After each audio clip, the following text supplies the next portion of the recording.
I wanted to comment that I think that we are past that point, and if like as you think about AI SOC as a term, right? There are, by my count, upwards of 50 vendors right now, with some variation of we have agentic AI and agentic capabilities to help you with that. That's a really interesting space right now. I think that we're seeing movement from the large incumbents, right? We're seeing movement from the large challengers, right? And we're seeing move from the startups, right? In terms of, yes, we are deploying more and more agentic capabilities into our workflows. That opens a whole can of worms in terms of how do you govern those agents? And this is not an agent identity conversation yet. Right. But I think that I think that one of the things we're seeing is that there's this massive interest in AI SOC, right? Parallel to that, though, there's something to keep in mind as well, is that the technical architecture of the SOC is changing, right? We are now routing.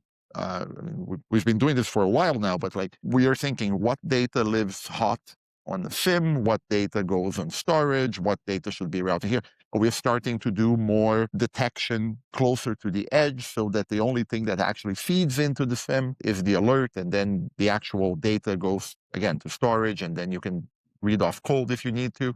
So there's a lot of really interesting things going on in terms of data engineering in the SOC and how we are automating these with the, again, agentic type of workflows. So hopefully we'll get to a point where the analyst, the human sitting there, is not a human in the loop. I don't like the term human in the loop because it doesn't scale.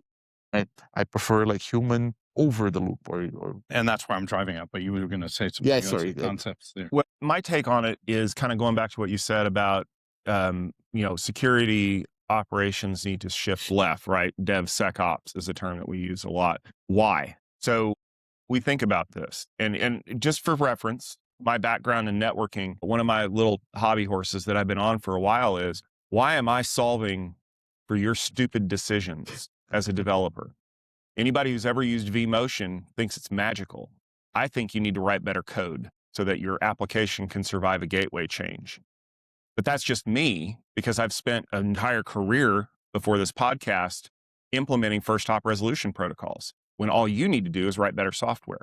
And now you're telling me that as a SOC analyst, well, if you would just learn how code works, you could solve these problems before they hit production. Really, Mr. Developer? If you learn how operations works, you'd write better code in the first place.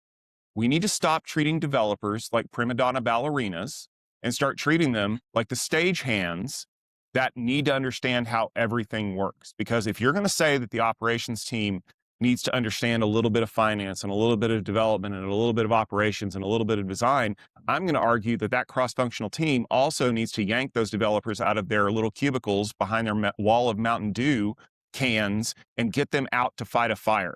I have always said in my entire career that you can solve most technical problems by putting everyone in the IT organization on the help desk for about a week. When they see what reality looks like because of the decisions that they have made from a cost perspective or a licensing perspective, or I'm never going to see how that plays out in reality, a lot of things get solved. So I want to push back on this idea that the solution to the problem is to put people in is to put more on the SOC team. Think about Office Space. Do you guys remember the infamous scene with the bills and the engineer who's like, well, I take the plans from the engineering or plans from the customers, and I give them to the engineers because I have people skills, damn it. Today, that guy would get fired because the real solution is that the customers need to learn a little bit more about engineering so they write the plans better so that the engineers don't have to decode customer speak. Or that guy becomes an AI agent who can speak both worlds, which is what a lot of people want to do because that's scalable, right? If I can create a go-between that takes the inputs from the customer and transforms them into a function that engineers understand, then I solve that problem. But you're not reducing the data that you're dealing with. You're just translating it. So I agree with you to some extent, but I think it's sort of my version of that soapbox is that cybersecurity has been, and I used to say this about identity, but I think it's really about cybersecurity in general, is 10 or 15 years behind the rest of enterprise